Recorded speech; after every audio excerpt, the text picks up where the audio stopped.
അന്യോന്യം ചെയ്യേണ്ട അനവധി കാര്യങ്ങൾ വിശുദ്ധ തിരുവെഴുത്തിൽ രേഖപ്പെടുത്തിയിട്ടുണ്ട്. ഏറ്റവും കുറഞ്ഞത് ഒരു 25 കാര്യങ്ങളെങ്കിലും വിശ്വാസികൾ അന്യോന്യം ചെയ്യേണ്ടതായി വേദപുസ്തകത്തിൽ രേഖപ്പെടുത്തിയിട്ടുണ്ട്.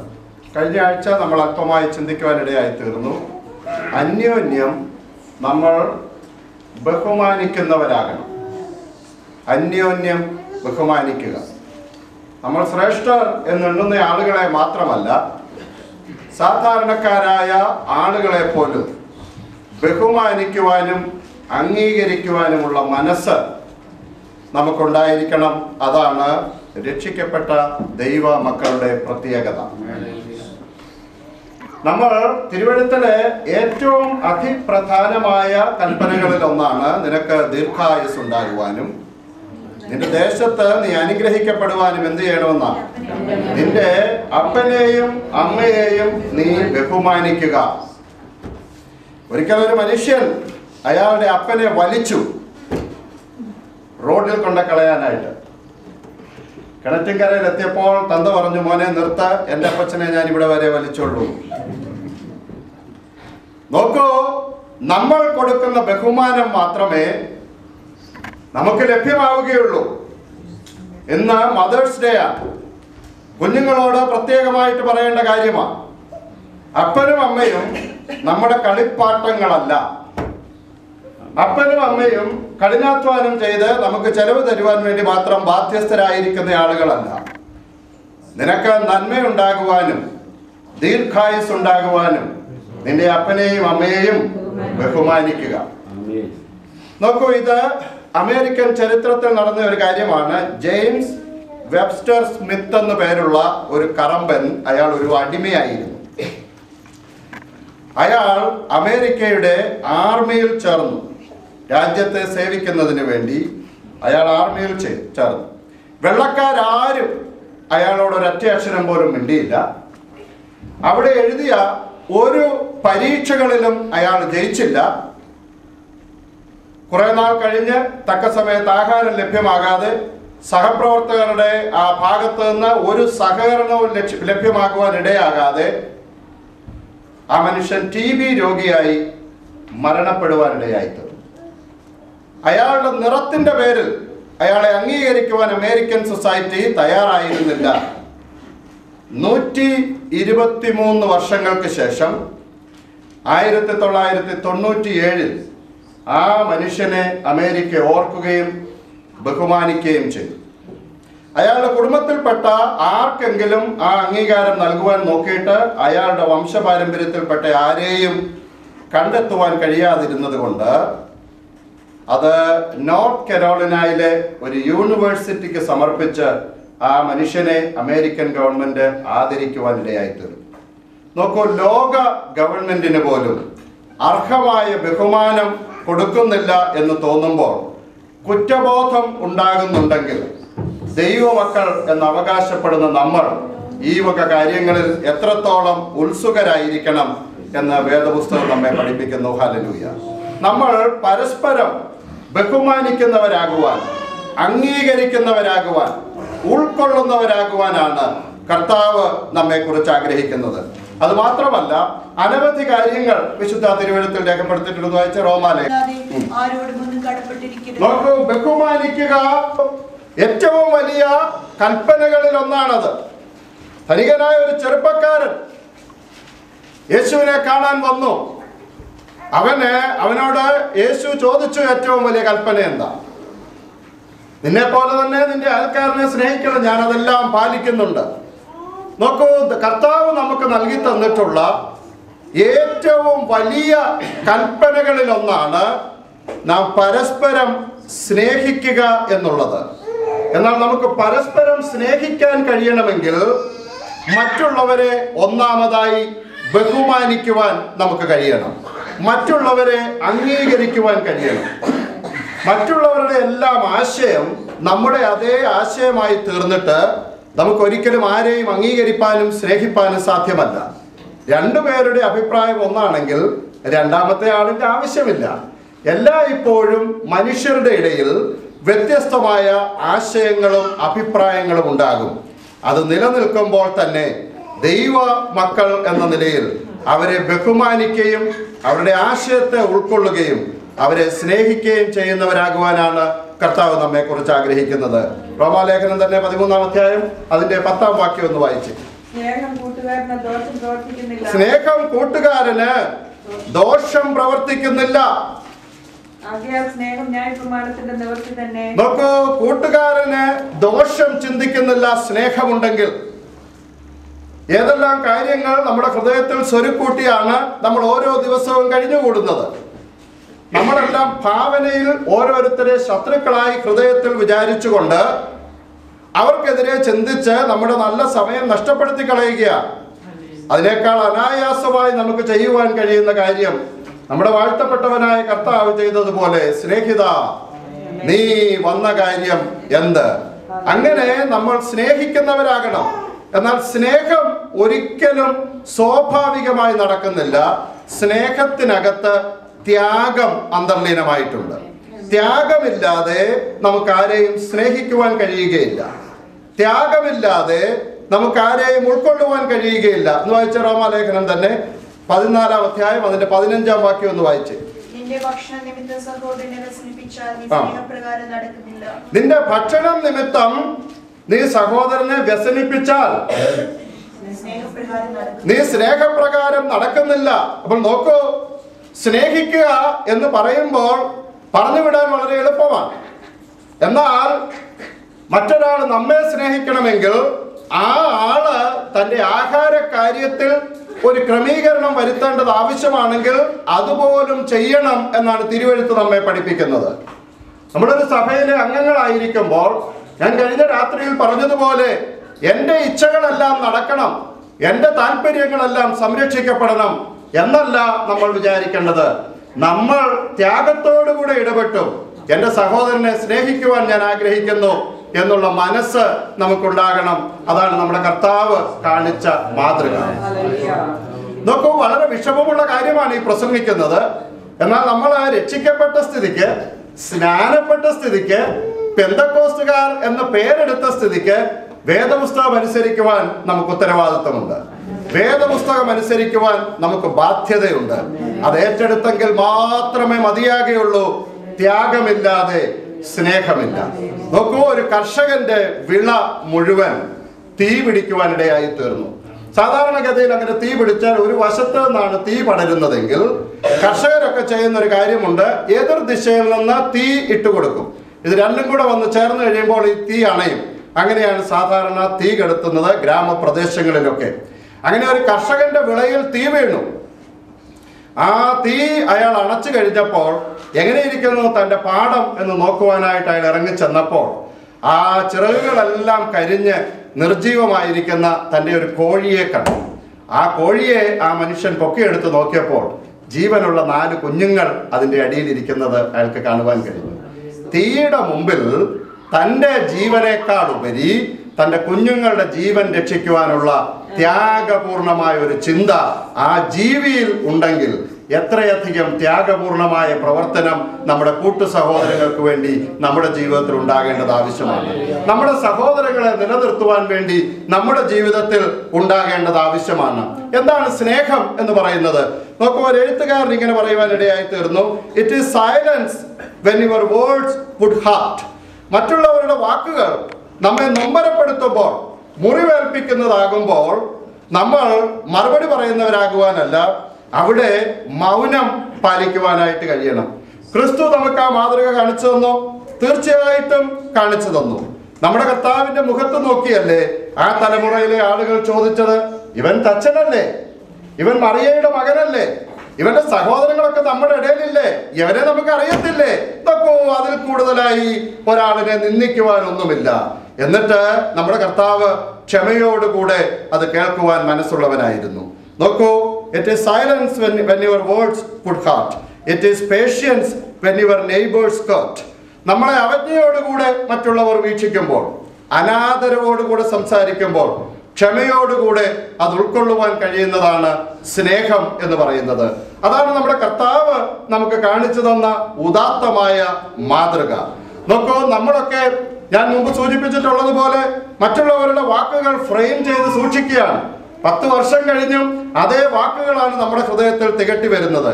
നോക്കൂ, ചെറിയ വാക്കുകളുടെ പേരിൽ സ്നേഹം നമ്മൾ നഷ്ടപ്പെടുത്തുന്നവരാകുവാനല്ല കർത്താവ് നമ്മെ കുറിച്ച് ആഗ്രഹിക്കുന്നത്. It is deafness when the scandal flows. നമ്മെക്കുറിച്ച് ദോഷം പറഞ്ഞു വരുത്തുമ്പോൾ അതിനെ നമ്മൾ നിർവികാരതയോടുകൂടെ സ്വീകരിക്കുക, അല്ലെങ്കിൽ ഞാനത് കേട്ടില്ല എന്ന് നടിക്കുവാൻ കഴിയുക. അവിടെയാണ് നമുക്ക് സ്നേഹം നിലനിർത്തുവാൻ കഴിയുന്നത്. It is thoughtfulness for another's boy. മറ്റൊരാൾ കഷ്ടപ്പെടുമ്പോൾ അവന് അർഹമായത് കിട്ടിയിരിക്കുന്നു, ഇന്ന് രാത്രിയിൽ എനിക്ക് സമാധാനമായിട്ടൊന്ന് ഉറങ്ങാമല്ലോ എന്ന് വിചാരിക്കുന്നവൻ അല്ല. എൻ്റെ കൂട്ടു സഹോദരനുണ്ടായ നൊമ്പരം എൻ്റെ നൊമ്പരമാണ് എന്ന് ഏറ്റെടുക്കുവാൻ നമുക്ക് കഴിയണം. അവൻ്റെ പരാജയം എൻ്റെ പരാജയമാണ് എന്ന് ഏറ്റെടുക്കുവാൻ കഴിയണം. നോക്കൂ, നമ്മളെല്ലാം ക്രിസ്തു ആകുന്ന ആ തലയുടെ ശരീരങ്ങളാണ്. ഞാൻ പിന്നീട് പറയുന്നതായിരിക്കും. ആ ശരീരത്തിന് വ്യത്യസ്തങ്ങളായ അവയവങ്ങളുണ്ട്. ഓരോ അവയവത്തിനും ഓരോ ജോലിയും, ഓരോ അവയവത്തിനും ഓരോ ഉത്തരവാദിത്വമാണ്. വലുതായാലും ചെറുതായാലും ആ അവയവത്തിന്റെ സ്ഥാനത്ത് അതില്ലെങ്കിൽ ആ ശരീരം കൊണ്ട് പ്രയോജനമില്ലാതാവുകയാണ്. നമ്മളെല്ലാം ദൈവ സഭയിലെ അംഗങ്ങളാണെങ്കിൽ കർത്താവ് നീ ഇരിക്കുന്ന സ്ഥാനത്ത് നിനക്കൊരു ഉത്തരവാദിത്വം ഏൽപ്പിച്ചിട്ടുണ്ട്. കർത്താവ് നിന്നെ ഒരു ദൗത്യം ഏൽപ്പിച്ചിട്ടുണ്ട്. നീ അവിടെ തക്ക സമയത്ത് കാണണം. അതാണ് കർത്താവ് നമ്മെ കുറിച്ച് ആഗ്രഹിക്കുന്നത്. കഴിഞ്ഞ രാത്രിയിൽ ഞാൻ പറയുവാനിടയായി തീർന്നു. വീരന്മാർ പട്ടുപോയത് എങ്ങനെ? ശൗലിന്റെ കാര്യമാണ്. എത്രയോ ശ്രേഷ്ഠനായ മനുഷ്യനായിരുന്നു. അറിവിൽ അവൻ വീരനായിരുന്നു, ആകാരത്തിൽ അവൻ വീരനായിരുന്നു, യോദ്ധാവെന്ന നിലയിൽ അവൻ വീരനായിരുന്നു, കാഴ്ചയ്ക്ക് അതീവ സൗന്ദര്യമുള്ളവനായിരുന്നു, അനവധി യുദ്ധങ്ങൾ ജയിച്ചയാളായിരുന്നു. ദൈവം അവനെ കുറിച്ച് ആഗ്രഹിച്ച സ്ഥാനത്ത് അവനെ എത്തപ്പെടുവാൻ കഴിയാതിരുന്നത് കൊണ്ട് എന്തുപറ്റി? പരാജയപ്പെടുവാനിടയായി തീർന്നു. കഴിഞ്ഞ രാത്രിയിൽ ഞാൻ പറഞ്ഞ കാര്യം ഒരിക്കൽ കൂടെ ആവർത്തിക്കട്ടെ. ആരംഭത്തെക്കാൾ നല്ല അവസാനം ലഭ്യമാകുവാൻ ദൈവമക്കൾ തീരുമാനിക്കേണ്ടത് ആവശ്യമാണ്. ആത്മാവിൽ ആരംഭിച്ചിട്ട് ജഡത്തിൽ അവസാനിപ്പിക്കുവാൻ ഇടയാകരുത്. കർത്താവിന്റെ വരവ് ഏറ്റവും അടുത്തിരിക്കുന്നു. നമ്മൾ സമയം തക്കത്തിൽ ഉപയോഗിക്കുന്നവരാകുവാനാണ് കർത്താവ് നമ്മെ കുറിച്ച് ആഗ്രഹിക്കുന്നത്. നോക്കൂ, it is promptness when stern duty calls. അത്യാവശ്യമായി എനിക്കൊരു ആത്മീക കാര്യങ്ങൾ ചെയ്യേണ്ടി വരുമ്പോൾ അത് ആത്മാർത്ഥതയോടും ഉത്തരവാദിത്വത്തോടും കൂടെ ചെയ്യുന്ന മനോഭാവം നമുക്കുണ്ടായിരിക്കണം. ഉദാസീനതയോടുകൂടെ കർത്താവിന്റെ വേല ചെയ്യുന്നവൻ അനുഗ്രഹിക്കപ്പെട്ടവനാകുന്നു എന്നായിരുന്നെങ്കിൽ നല്ലതായിരുന്നു. എന്നാൽ വേദപുസ്തകത്തിൽ എഴുതിയിരിക്കുന്നത് ഉദാസീനതയോടുകൂടെ കർത്താവിന്റെ വേല ചെയ്യുന്നവൻ ശപിക്കപ്പെട്ടവനാകുന്നു. അതുകൊണ്ട് സഹോദരന്മാരെ, നിങ്ങൾ ഉറപ്പുള്ളവരും കുലുങ്ങാത്തവരും, നിങ്ങളുടെ പ്രയത്നം കർത്താവിൽ വ്യർത്ഥമല്ല എന്നറിഞ്ഞിരിക്കാൻ കർത്താവിന്റെ വേലയിൽ വർദ്ധിച്ചു വരുന്നവരുമാകുകയും. ഹല്ലേലൂയ. എത്രയോ നാളായി നമ്മൾ നമുക്ക് വേണ്ടി തന്നെ കരുതുന്നു. ഹല്ലേലൂയ. കുഞ്ഞുങ്ങളെ കുറിച്ച് വ്യാകുലപ്പെടുന്ന മാതാപിതാക്കളുണ്ട്. എന്താ കുഴപ്പമെന്ന് പറയട്ടെ? പിണങ്ങരുത്, പിണങ്ങിയാലും കുഴപ്പമില്ല. വീട്ടിൽ കിടന്നുറങ്ങാൻ നേരമില്ലാതെ ആശുപത്രിയിൽ പോയി കിടന്ന് ജോലി ചെയ്ത് ആവശ്യമില്ലാത്ത സാധനം എല്ലാം വാങ്ങിച്ചു കൊടുക്കുന്നതുകൊണ്ട് അവന് ജീവിതത്തെ കുറിച്ച് ഉത്തരവാദിത്വമില്ല. ജീവിതം എന്താണെന്ന് മക്കളെ പഠിപ്പിക്കണം. അവരിതിന്റെ ഉത്തരവാദിത്വം മനസ്സിലാക്കണം. പണം ബുദ്ധിമുട്ടുള്ള കാര്യമാണെന്ന് മനസ്സിലാക്കണം. അമേരിക്കയിലെ കോടീശ്വരന്മാർ പോലും അവരുടെ കുഞ്ഞുങ്ങൾക്ക് പഠിക്കാൻ ഫീസ് കൊടുക്കുന്നവരല്ലെങ്കിൽ നമ്മുടെ കുഞ്ഞുങ്ങൾ എത്ര ഭാഗ്യമുള്ളവരാണെന്നറിയാമോ? മാതാപിതാക്കളെ അനുസരിക്കുന്നവരാകണം, ദൈവത്തെ ബഹുമാനിക്കുന്നവരാകണം. അങ്ങനെ അനുഗ്രഹിക്കപ്പെട്ടവരാകുവാനാണ് കർത്താവ് നമ്മെ കുറിച്ച് ആഗ്രഹിക്കുന്നത്. It is courage when misfortunes fall. ഒരാൾ സ്നേഹത്തിന് അധീനനാണെങ്കിൽ എന്താ നിർഭാഗ്യകരമായ ഒരു സാഹചര്യം ജീവിതത്തിൽ ഉണ്ടായാൽ പോലും എന്താ സംഭവിക്കുന്നതെന്നറിയാമോ? അവൻ ധൈര്യശാലിയായിരിക്കും. അതാണ് നമ്മുടെ കർത്താവ് കാണിച്ചു തന്ന മാതൃക. നമ്മുടെ കർത്താവിനെ കുറിച്ച് പറഞ്ഞു, ഭൂതത്തെ കൊണ്ടല്ലാതെ ഒരാൾക്ക് ഭൂതത്തെ ഇറക്കാൻ കഴിയത്തില്ല. നോക്കൂ, വാഴ്ത്തപ്പെട്ടവനായ കർത്താവിന്റെ നിഴൽ കണ്ടാൽ ഭൂതങ്ങൾ അലറിയോടുമായിരുന്നു. ആ ദൈവപുത്രനെ കുറിച്ച് സമൂഹത്തിലുള്ള ആളുകൾ പറഞ്ഞതെന്താ? എവരെ ഭൂതത്തെ കൊണ്ടാ ഇതെല്ലാം ചെയ്യിക്കുന്നത്. നോക്കൂ, നമ്മളെ കുറിച്ച് ആരെ കുറിച്ചെങ്കിലും ഒരു അപവാദം പറഞ്ഞാൽ നമുക്ക് അത് ഉൾക്കൊള്ളുവാനോ ക്ഷമിക്കുവാനോ കഴിയുമായിരുന്നില്ല. എത്രയോ ദോഷകരമായ കാര്യം നമ്മുടെ കർത്താവിനെ കുറിച്ച് ആ സമൂഹം പറയുവാനിടയായി തീർന്നു. എത്രയോ വേദനാജനകമായ കാര്യങ്ങൾ നമ്മുടെ കർത്താവിനെ കുറിച്ച് പറയുവാൻ ഇടയായി തീർന്നിട്ടുണ്ട്. എന്നാൽ ഇതൊന്നും വകവെക്കാതെ എപ്പോഴൊക്കെ തൻ്റെ വാ മൂടി അവൻ നിൽക്കേണ്ടതായിട്ടുണ്ടോ, എപ്പോഴൊക്കെ താൻ ക്ഷമിക്കേണ്ട സാഹചര്യമുണ്ടോ, ആ സമയത്തെല്ലാം ക്ഷമിക്കുവാനും പൊറുക്കുവാനും മനസ്സുള്ളവനായിരുന്നു നമ്മുടെ കർത്താവെങ്കിൽ ഇന്ന് രാവിലെ നമ്മുടെ ഹൃദയത്തിൽ നമുക്ക് സ്വീകരിക്കാം. തമ്മിൽ തമ്മിൽ സ്നേഹമുള്ളവരായിരിക്കും, പരസ്പരം സ്നേഹമുള്ളവരായിരിക്കും, പരസ്പരം വിട്ടുവീഴ്ചയുള്ളവരായിരിക്കും, പരസ്പരം ത്യാഗമനോഭാവത്തോടുകൂടെ ഇടപെടുവാൻ മനസ്സുള്ളവരായിരിക്കും. അതാണ് നമ്മുടെ കർത്താവ് നമ്മെ കുറിച്ച് ആഗ്രഹിക്കുന്നത്. ഹല്ലേലൂയ. നോക്കൂ, നമ്മൾ പരസ്പരം ബഹുമാനിക്കുന്നവരാകണം, നമ്മൾ പരസ്പരം സ്നേഹിക്കുന്നവരാകണം. റോമാലേഖനം 14-ാം അധ്യായം അതിന്റെ 19-ാം വാക്യം.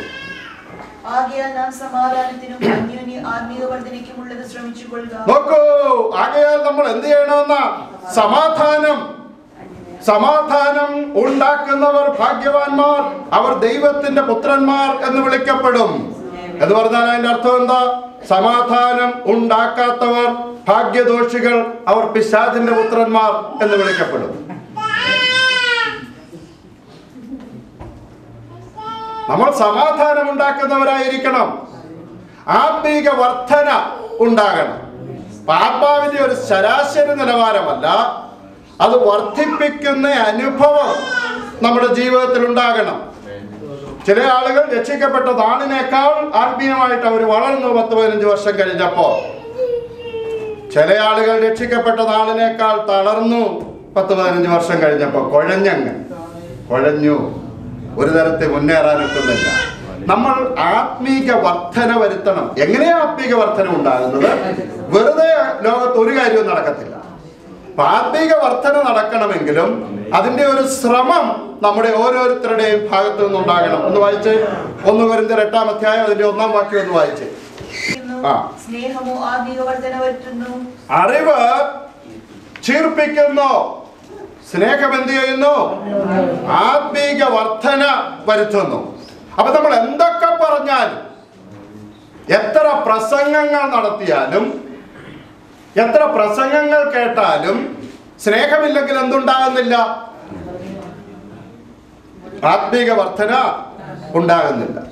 ആത്മീക വർധന ഉണ്ടാകണം. അന്യോന്യം ആത്മീക വർധനയ്ക്കുതകുന്ന കാര്യങ്ങൾ നമ്മൾ ചിന്തിക്കുകയും പ്രവർത്തിക്കുകയും ചെയ്യണം. എങ്ങനെയൊക്കെയാണ് ആത്മീക വർധന ഉണ്ടാകുന്നത് എന്ന് വായിച്ച് 1 കൊരിന്ത്യർ 14-ാം അധ്യായം അതിന്റെ 4-ാം വാക്യം ഒന്ന് വായിച്ചേ.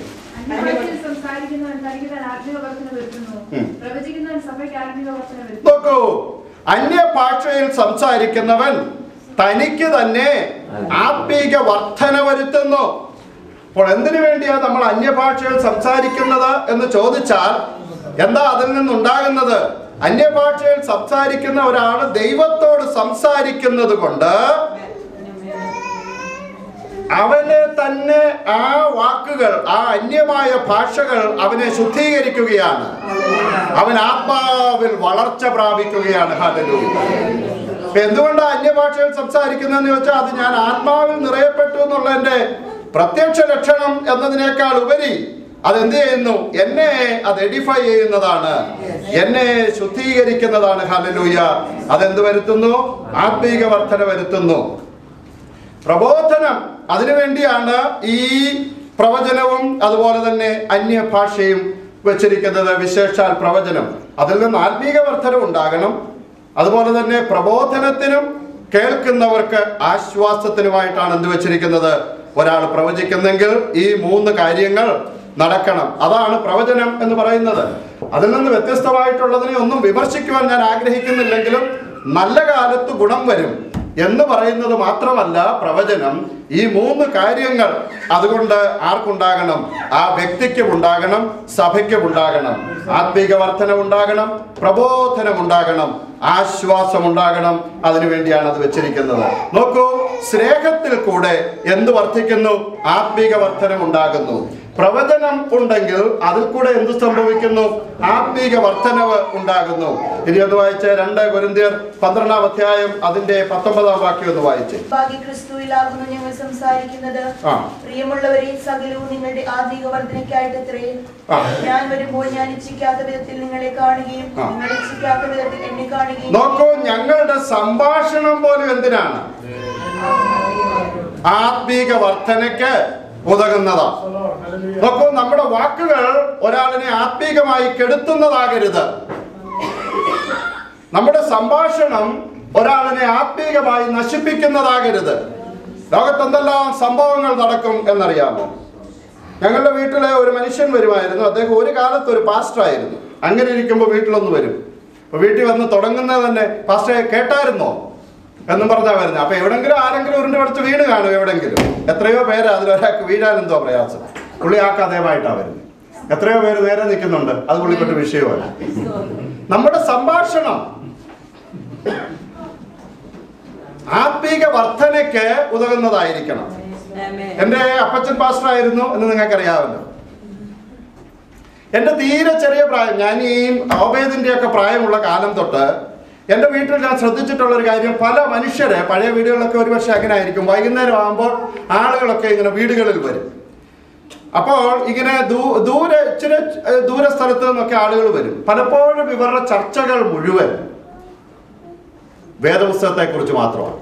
ഒന്നിൽ അന്നത്തെ പത്രത്തിൽ എന്ത് വാർത്ത വന്നു, ആ പത്രവാർത്ത എങ്ങനെ വേദപുസ്തകവുമായിട്ട് ബന്ധിപ്പിക്കാം, ഇല്ലെങ്കിൽ ലോകത്തിൽ നടന്ന ഏതെങ്കിലും സംഭവം എങ്ങനെ വേദപുസ്തകവുമായി ബന്ധിപ്പിക്കാം, എങ്ങനെ അവരുടെ വിശ്വാസത്തെ ദൃഢപ്പെടുത്താം, എങ്ങനെ നമ്മൾ വിശ്വാസത്തിൽ നിന്ന് തെറ്റിയൊഴിഞ്ഞു പോകാം എന്നല്ല, മറിച്ച് എങ്ങനെ ഒരു സംഭവത്തെ, ഒരു സാഹചര്യത്തെ നമ്മുടെ ആത്മീക വർധനയ്ക്കും നമ്മൾ വിശ്വാസത്തിൽ ഉറയ്ക്കുന്നതിനും കാരണമായി തീരുമോ, ആ രീതിയിൽ നമ്മുടെ സംഭാഷണം നമ്മൾ മാറ്റിയെടുക്കണം.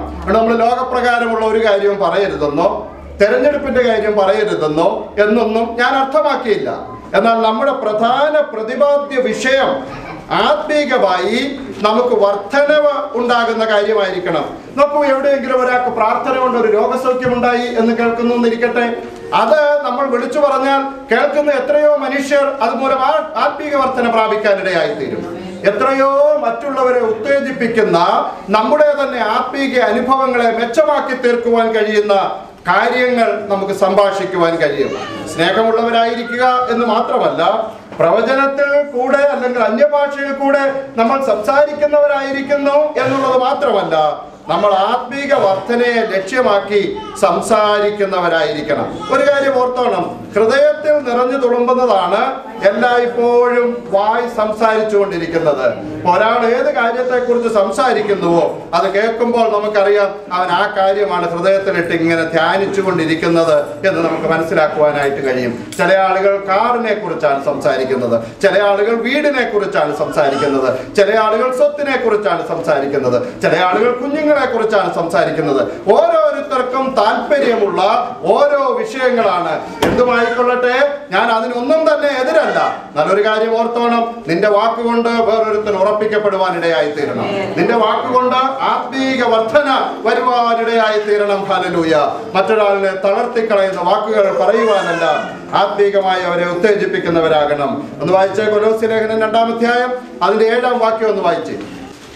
ആത്മീക വർധന പ്രാപിച്ചും അവനിൽ വേരൂന്നണം. ആത്മീക വർധന ഉണ്ടാകണമെങ്കിൽ വേരോടേണ്ടത് ക്രിസ്തുവിലാണ്. ഉപരിതലത്തിലെ കതിരേൽ കൊണ്ടുവന്ന് വളം വെച്ചത് കൊണ്ട് യാതൊരു പ്രയോജനവുമില്ല. വേര് എവിടെ ഇറങ്ങിയിരിക്കുന്നു എന്നുള്ളതാണ് സുപ്രധാനമായ കാര്യം. ഞങ്ങളൊക്കെ സ്കൂളിൽ പഠിക്കുമ്പോൾ ഞങ്ങളെയൊക്കെ സാറുമാർ കാണിച്ചു തരുന്ന ഒരു പരീക്ഷണം ഉണ്ടായിരുന്നു.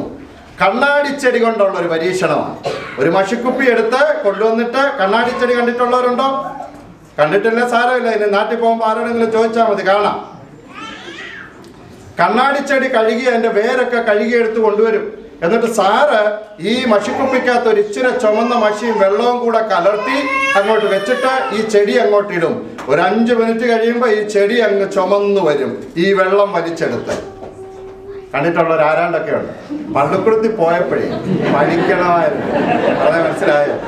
അന്നേരം പണ്ടൊരാൾ പറഞ്ഞ പോലെ പൊട്ടുമൊക്കെ അടിച്ച് ഇങ്ങനെ നടന്നാൽ ഇതൊന്നും ഓർക്കത്തില്ല. നിങ്ങളുടെ കാര്യമല്ല, നിങ്ങളിൽ ഇത് മനസ്സിലാകാത്തവരുടെ കാര്യം.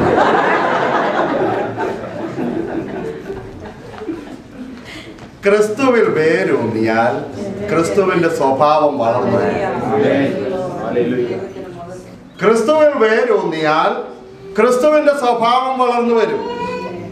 അതല്ലാതെ വേറെ ആത്മീക വർധനയ്ക്ക് വഴിയൊന്നുമില്ല. നമ്മൾ ആത്മീക വർധന പ്രാപിച്ചവരാകുവാനാണ് കർത്താവ് നമ്മെ കുറിച്ച് ആഗ്രഹിക്കുന്നത്. അങ്ങനെയാണെങ്കിൽ ഒന്ന് വായിച്ച യോഹന്നാന്റെ സുവിശേഷം 15-ാം അധ്യായം അതിന്റെ 3-ാം വാക്യം ഒന്ന് വായിച്ചേ. കൊമ്പിന് മുന്തിരിവള്ളിയിൽ വസിച്ചിട്ടല്ലാതെ സ്വയമായി കായ്ക്കുവാൻ കഴിയാത്തത് കൊണ്ട് എന്നിൽ വസിച്ചിട്ടല്ലാതെ നിങ്ങൾക്ക് കഴിയുകയില്ല. അതിനുള്ള പ്രയോജനം ഒന്ന് വായിച്ച അടുത്ത വാക്യങ്ങൾ.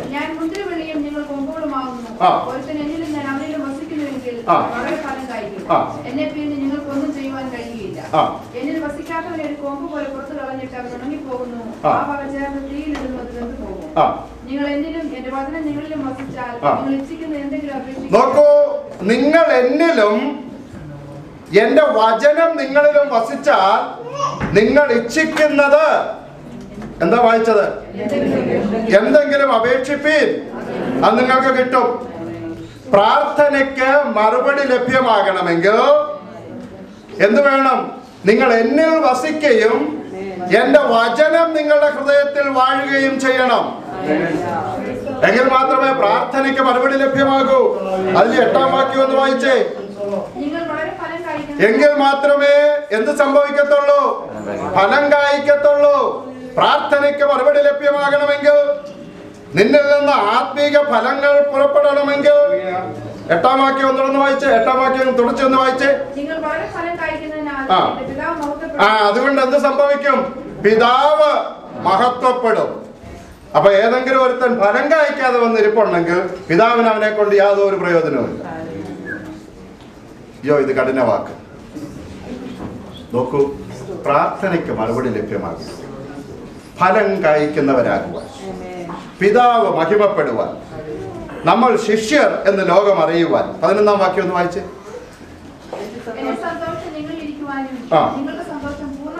ഇങ്ങനെയാണെങ്കിൽ എന്ത് സംഭവിക്കും? എന്റെ സന്തോഷം നിങ്ങളിലിരിക്കും, നിങ്ങളുടെ സന്തോഷം പൂർണ്ണമാകും. നമ്മുടെ കണ്ണുകളെ അടയ്ക്കാം. എല്ലാ കണ്ണുകളും ദൈവസന്നിധിയിൽ അടയപ്പെടട്ടെ.